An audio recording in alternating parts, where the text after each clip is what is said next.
coming from another expo yesterday in Bangalore, and I was really taken in by the Bangalore airport. The Bangalore airport has all bamboo at the top, and I was wondering, steel can look exactly like this. In fact, there is no design or color that you cannot give to steel. And why would somebody use bamboo over there? I know bamboo is, amongst the wood, bamboo is the most sustainable, but it wouldn't have the life. It would not withstand any water leakage, etc. over a long period. It will deteriorate. So there are challenges.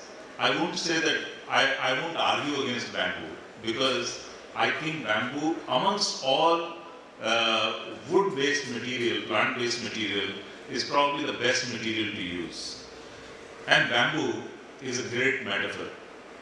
Bamboo is a great metaphor because it takes a long, long time before you see the first grass of that bamboo coming out of the ground.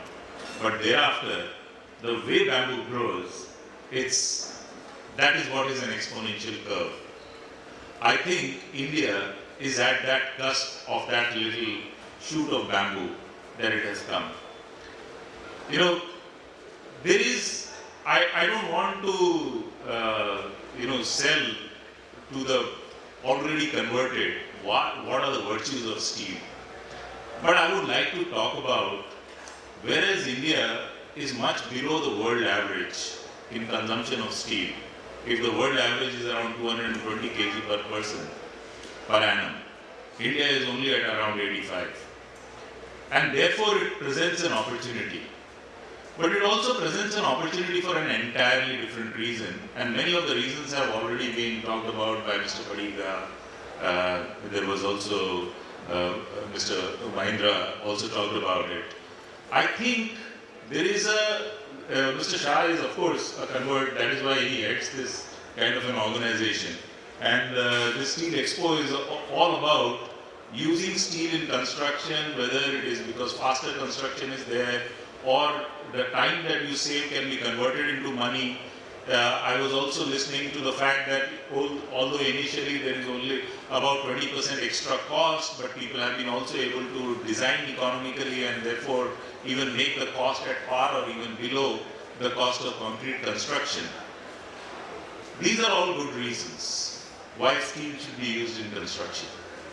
But there are even better reasons. And I want to talk about that, and I then want to give you some good news. So first of all, 75% of India is yet to be built. That's good news. Why? Because ever since the Industrial Revolution, the entire developed world has developed on the basis of environmental hazard. The whole world has actually grown in a non-sustainable way since the Industrial Revolution. It has really borrowed from our children and grandchildren even their ability to breathe clean air, to have the glaciers stable in place, to have the polar ice caps in place. And the world is under a real threat, and therefore we have no choice, and this generation has no choice but to atone for its sins. Fortunately, India, 75% of it is yet to be built, and it can be built in a far more sustainable manner. India's sustainability thought process started with Arthashastra, where Chanakya has directly talked about reuse, recycle. He has said, हर वस्तु में से जितना संभव हो सके मूल्य निकाल लेना चाहिए. And there is a reuse, recycle that is practiced by each and every Indian. We don't throw away these little bottles or cans, and they are used for keeping our various spices and different things. We are a reuse, recycle economy. We are not to be taught about it around the world. We understand it. What is the meaning of frugality? We understand that not using something is a better thing than using it or reusing it.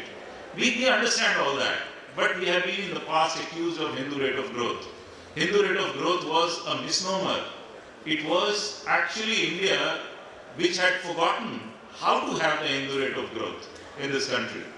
And that was the golden bird that India was, Sunegi Chidiya. Before, we were taught something differently. Today, it is technically possible to create the world around us in a far more sustainable manner, and it begins with steel. Why? Because ever since Iron Age started, iron ore has been converted into iron using one reductant, which is carbon, in the form of coal. For the first time in the world, hydrogen is becoming a real possibility, where iron ore can be reduced using hydrogen. And hydrogen today is a highly carbon intensive production, the grey hydrogen. But with green energy being available, that carbon intensity of hydrogen production, by simply splitting water molecule into H2 and O2, both are useful products, it is possible.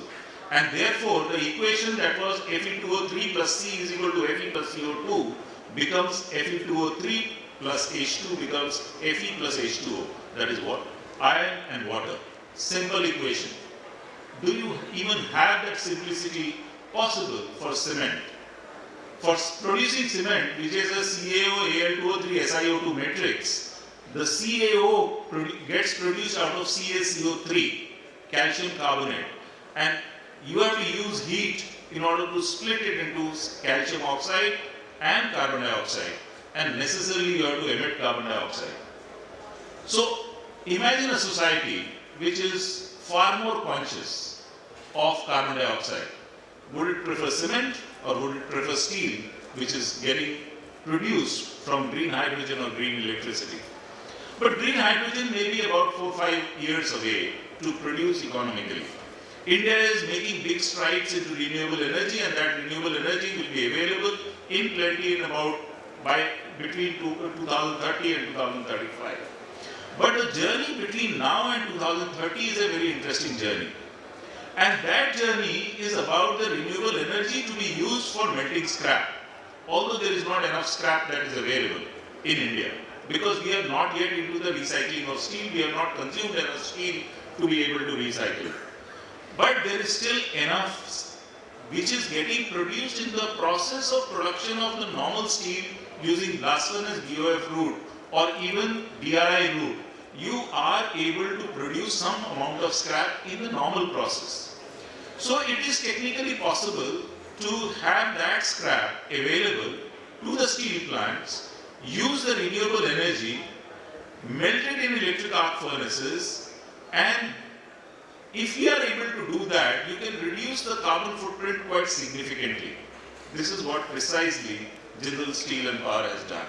In fact, I am very proud to announce that as of yesterday, the EPD India has sent a verified report of Jindal Steel and Power to EPD Sweden for uploading it on the website, and next 48 hours the whole world can see that rather than 3,300 kg of CO2 being produced per ton of steel, we can produce a steel plate at 462 kg per ton.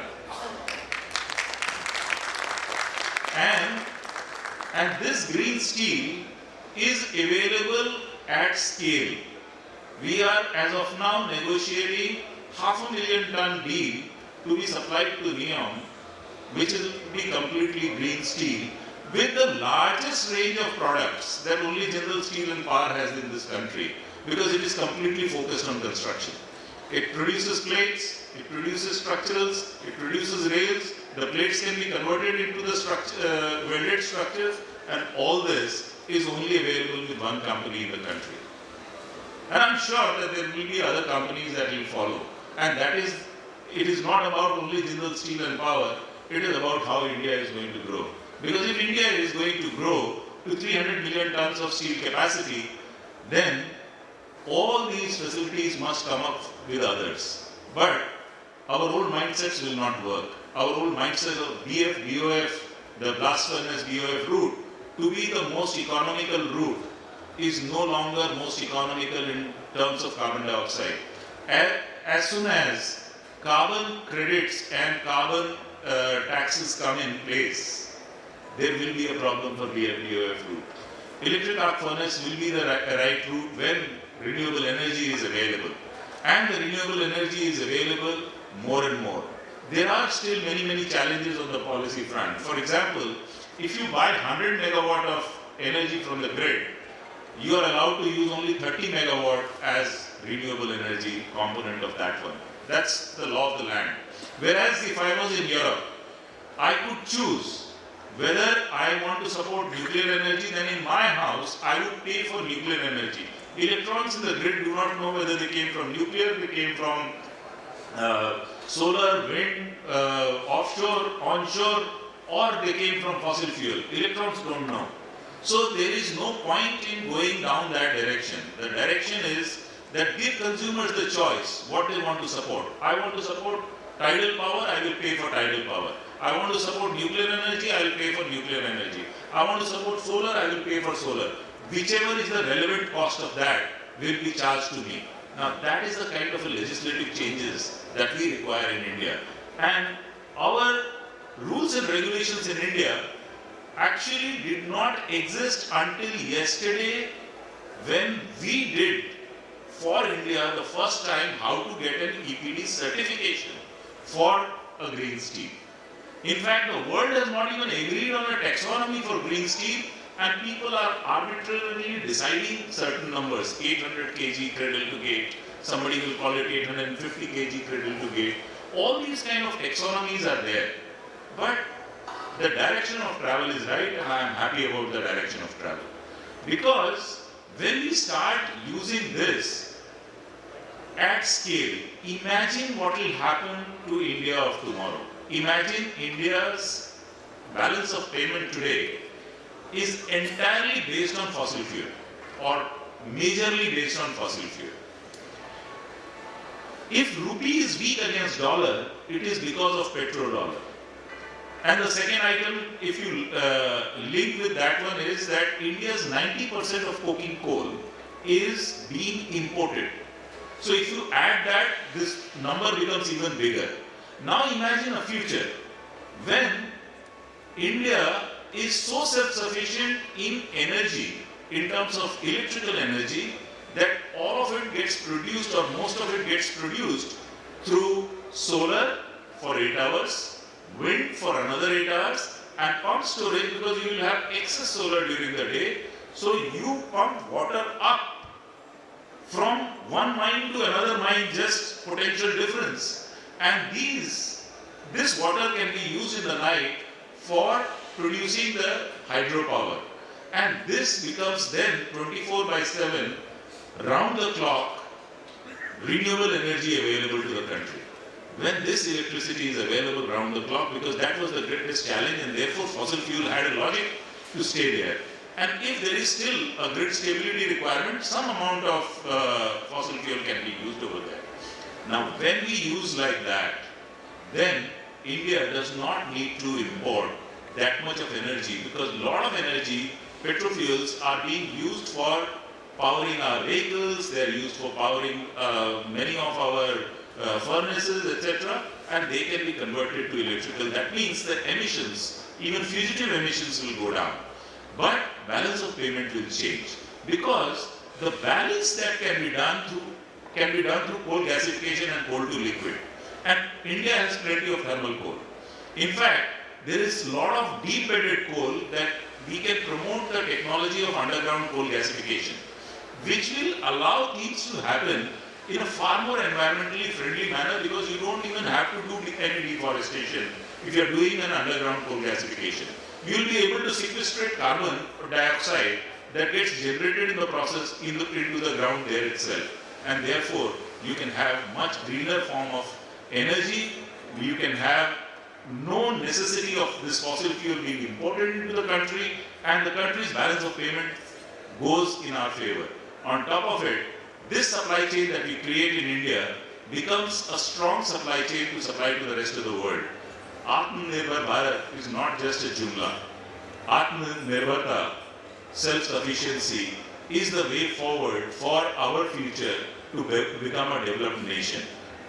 But not to become a developed nation on borrowing from our children and grandchildren. We become a developed nation on the basis of a much more sustainable future. And that is the hope that steel provides. It is the material of choice. amongst all materials in construction, cement comes at number 1 and steel comes at number 2. I am very confident that steel will become number 1 choice for everybody on account of economics, sustainability, speed, and these are the most important factor. That is why our Jindal Panther talks about speed, strength and flexibility, the 3 values that steel represents. And these 3 values are the values that every person in construction understands, and steel gets used maximum in the world for one industry, which is construction industry. And whether it is directly or through yellow goods, it is the future that we are talking about. You are absolutely in the right place from that perspective. You are the supporters of steel. You are actually the kind of visionaries who are already working on rebuilding India of the future. I know that I already announced that we are India's first company to now be capable of producing green steel at scale. It does not come without cost, because today, rather than melting in a short period of time that scrap by using hot metal, if I have to really produce totally green steel, I will have to take 2.5 times that time, use much more electrical energy, use only renewable energy. It almost becomes 3 times the cost. So unless you are absolutely having a necessity or somebody is really wanting to promote that green steel, today may not be the time. But when you take the first step, that step takes you to that future, that within next 2 to 3 years, 4 years, as soon as the grid starts having far more renewable energy available, there is scrap availability, processing, etc. available, things will become better. But there are always pioneers in any industry, and unless people take pioneering step, you can never get to your ultimate destination. So I am not yet promoting that everybody buys green steel, but you have an option available if you want to buy it from today. From today, that option is in your hands. Somebody in Saudi Arabia was happy to pay for all this, and therefore we have taken that step.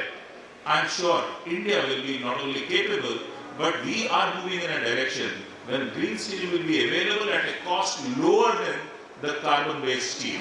And that is the future that we are looking forward to. That is the sustainable future for India and Atmanirbharta. Thank you very much. Have a great time.